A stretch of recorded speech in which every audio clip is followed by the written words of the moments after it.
Hey everybody, welcome back to my channel. Today we're going to be talking about volunteering in archaeology. And the reason I wanted to talk about this is because a lot of the questions and comments that I find I get on my videos are from people who either wanted to be an archaeologist when they were little and grew up and went along a different career path, or they're people that maybe are a little bit older and they're interested but they can't afford, or they don't want to change their career path but they're still interested in archaeology.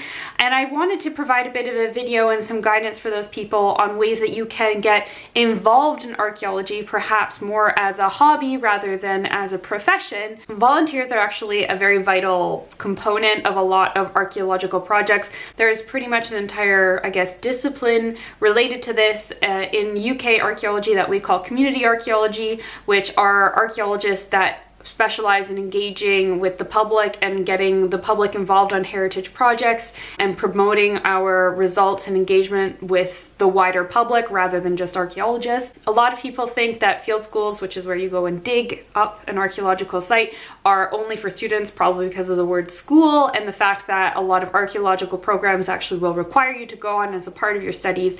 But a lot of the times these are not just things that are only for students, and they will take external volunteers, although this usually does mean that you will have to pay to participate. When it comes to paying to be involved on an archaeological project, the prices vary widely depending on where you are and where you're going.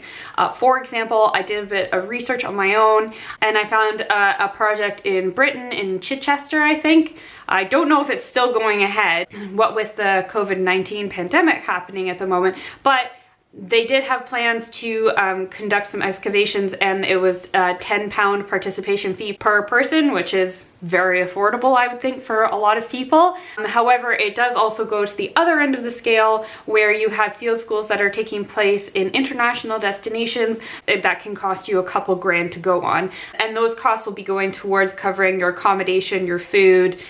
Another thing that will vary is how long these projects are. So some of these projects will only take place over a weekend, maybe a couple days, maybe a couple weekends. Some of them take place over a couple weeks. Some of them take place over a couple months. And as well, how long you can go on them will differ. I've seen quite a few projects that might run for a couple months, but they have people attend in a couple week blocks, and you can either do maybe 2 weeks on and then go home, or you could maybe do 4 weeks or 6 weeks, depending on how much money you have, how much time you have, and your interest and the availability of the project as well. So that's always something to look into. Archaeology is something that is universal. There are archaeological sites and archaeological remains all over the entire world, far away or right at home. If you are interested in becoming a volunteer in an archaeological project, the first step that you should be doing is Google.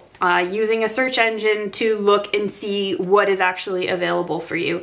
Obviously, if you are someone that has to make this work on a budget, I would always advise seeing what's local and available in your area, because oftentimes a lot of the costs associated with a project are the travel to the project and if you're having to stay overnight. If you can eliminate those two factors, the cost of attending a project will probably decrease significantly for you. So it's always good to be involved with something locally, especially here in Britain. There are a lot of local heritage groups, local archaeological groups that will meet up. They might run projects, they might do field trips, they just have meetings, they have speakers come and speak to them. So being involved in one of those groups is always a good way to kind of dip your toe in the pond and make connections that can benefit you later.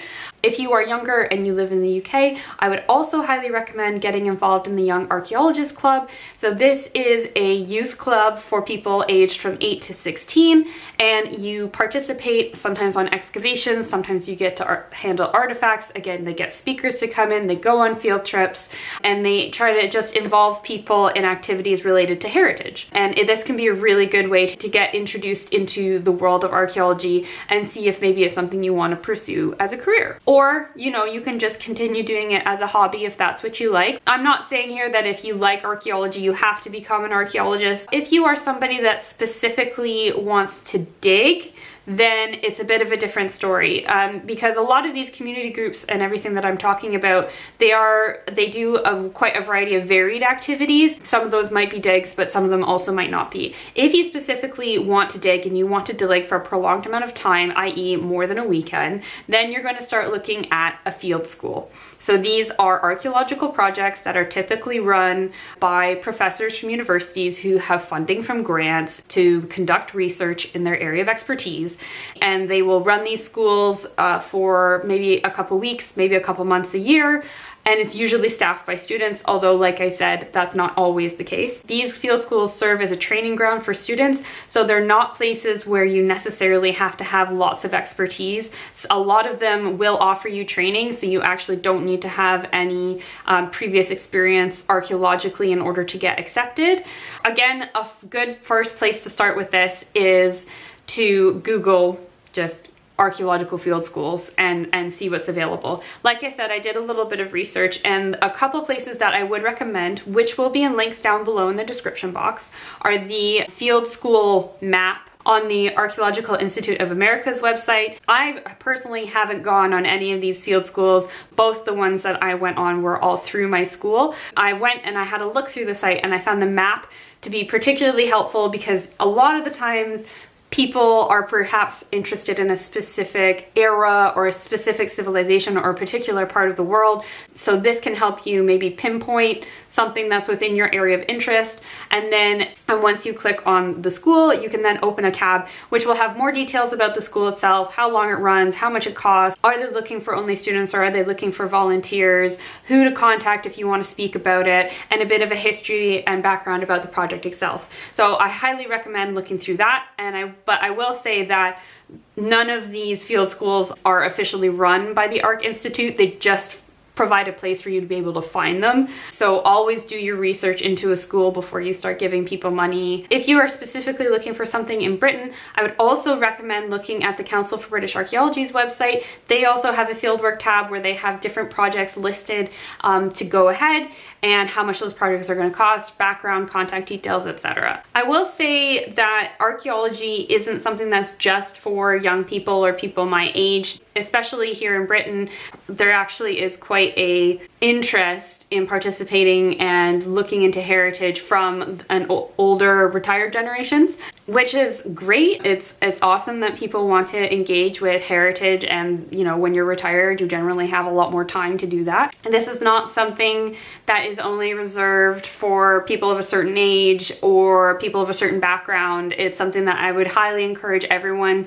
to be involved in. Obviously at the moment, quite a lot of the field seasons and projects are being postponed or canceled at the moment because of the pandemic, and hopefully a lot of these projects will be able to pick up once the rest of the economy starts restarting again as well. I would really encourage people of all ages to get involved in archaeology in some way if it's something that you're interested in. It's never too late to start connecting with the past.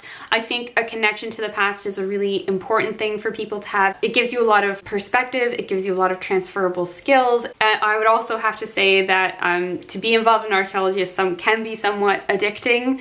It's often very exciting to be able to hold something in your hands that nobody's touched for hundreds or sometimes thousands of years.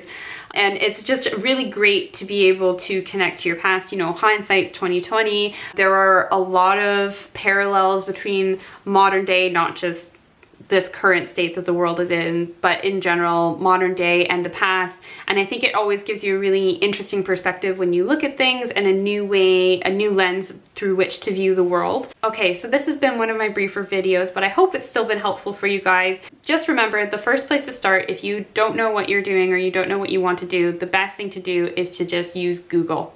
Google archaeology, my area, etc. And you should at least be able to find a starting point for yourself.